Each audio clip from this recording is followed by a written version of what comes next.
warahmatullahi wabarakatuh. Perkenalkan, nama saya Tiara Dewi Purnama, mahasiswi dari Fakultas Hukum Universitas Internasional Batam. Di sini saya mendapatkan tugas dari mata kuliah Hukum Acara Peradilan Agama dengan dosen pengampu yaitu Bapak Dipo Septiawan. Di sini saya akan menjelaskan mengenai tata cara pengajuan permohonan gugatan beserta proses berperkara di pengadilan agama.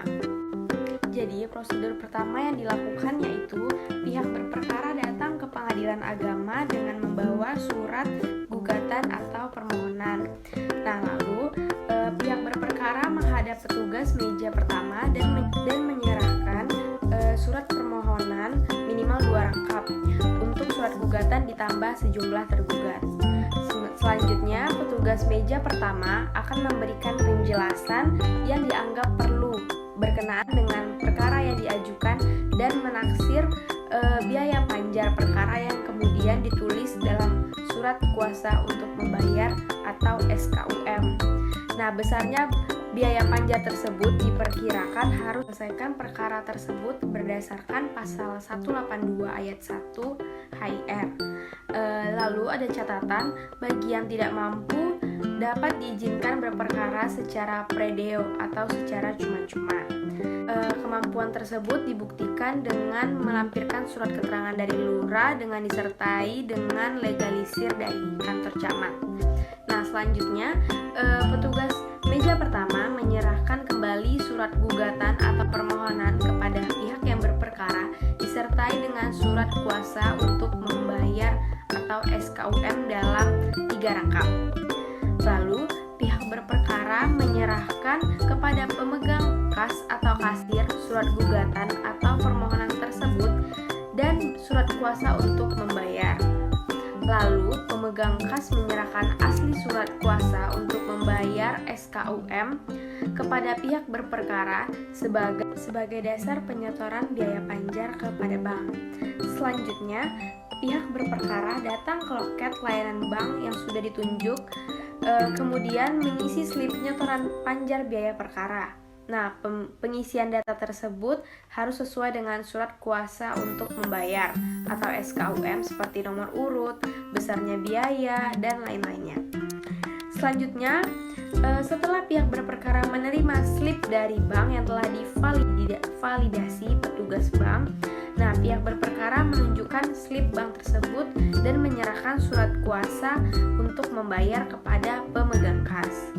Kemudian, pemegang kas setelah meneliti slip bank ke pihak berperkara dan pihak berperkara menyerahkan kepada petugas meja kedua surat gugatan atau permohonan terbanyak jumlah tergugat ditambah 2 rangkap serta tindasan pertama surat kuasa untuk membayar atau SKUM. Selanjutnya, petugas meja kedua mendaftar atau mencatat surat gugatan atau permohonan dalam register yang bersangkutan serta memberi nomor register pada surat gugatan atau permohonan tersebut yang diambil dari nomor pendaftaran yang diambil dari pemegang kas. Dan yang terakhir, petugas meja kedua menyerahkan kembali 1 rangkap surat gugatan atau permohonan yang telah diberi nomor register kepada pihak yang telah berperkara. Nah, selanjutnya saya akan menjelaskan mengenai proses beracara di pengadilan agama. Jadi, prosesnya itu yang pertama yaitu upaya perdamaian.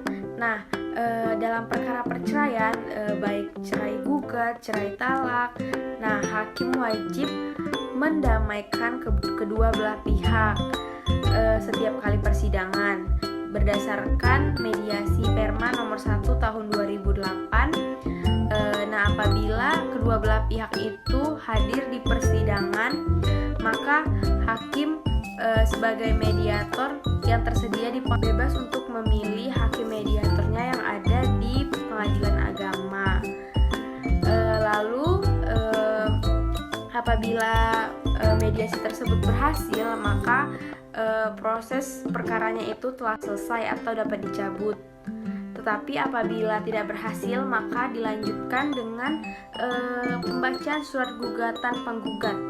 Nah, sebelum dibacakan, hakim wajib menyatakan sidang tertutup untuk umum apabila dalam perkara perceraian. Nah, dalam perkara perdata umum, maka hakim menyatakan sebagai persidangan terbuka. Lalu yang selanjutnya itu yang ketiga, jawaban tergugat. Nah, apabila gugatan tersebut telah dibacakan, kemudian tergugat diberi kesempatan untuk mengajukan jawabannya, baik ketika sidang hari itu juga atau sidang berikutnya. Nah, jawaban tergugat pun juga dapat tertulis, juga dapat lisan, menurut pasal 158 ayat 1 RBG. Nah, pada jawaban ini tergugat dapat pula mengajukan eksepsi atau tangkisan, dan pihak tergugat tidak perlu membayar biaya panjar perkara. Lalu selanjutnya yaitu replik penggugat. Nah, setelah tergugat menyampaikan jawabannya, kemudian si penggugat diberi kesempatan ungkisan, dan pihak tergugat tidak perlu membayar biaya panjar perkara. Lalu selanjutnya yaitu replik penggugat. Nah, setelah tergugat menyampaikan jawabannya, kemudian si penggugat diberi kesempatan untuk menanggapi sesuai pendapat penggugat.